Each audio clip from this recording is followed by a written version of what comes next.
Brasil, como é que estamos? Fortes emoções, não para, né? A verdade é essa. Mas é bom, faz parte do crescimento, faz parte da evolução, é necessário. Desnecessário e lamentável foi o que o nosso querido deputado, mais votado do país, o Nicolas Ferreira, tá um pouquinho empolgado, né, meu jovem? Empolgou bastante. Mas vamos dar uma olhadinha aí que eu quero falar sobre essa sua atitude aí. Vamos lá, Nicolas Ferreira. Fala pessoal, fiz uma declaração aí com relação a essa modelo e vim aqui pedir desculpa. Poxa, a gente falha, a gente erra e onde já se viu, né? De chamar uma gorda de gorda, sabe? Um deputado, no final de semana, ele não pode dar a sua opinião.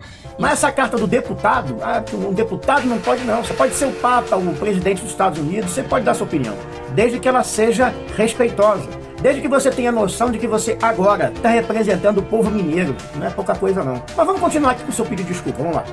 Caso você seja feio e quer ser chamado de feio, desculpa, então você é feio, tá? Porque eu quero se incluir todos, tá bom? Então bom domingo aí e viva a liberdade de expressão que a gente tem. Essa ironia aí desnecessária. Vamos lá. A eleitora obesa, o eleitor obeso de Minas Gerais, que votou em você. Qual foi a mensagem que você passou para essas pessoas? O que tu tem a ver se o cara é gordo, se o cara é feio? Eu não sei. O eleitor mineiro votou em você para ser crítico de estética ou ser deputado federal? Não tô te entendendo. Eu espero que você, por vaidade, não pinte um alvo na tua cara, nas tuas costas aí, para ficar aparecendo, ganhando like. Porque senão o povo mineiro vai ter votado em quem?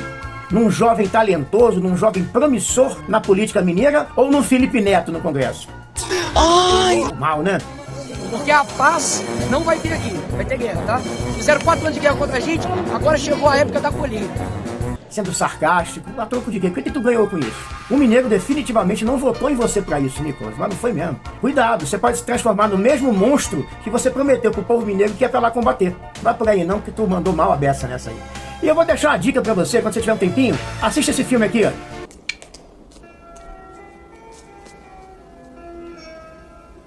Vaidade.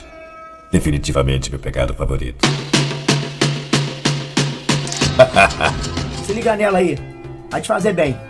Fiquem todos com Deus, até o próximo papinho. Obrigado pela atenção. Vamos que vamos.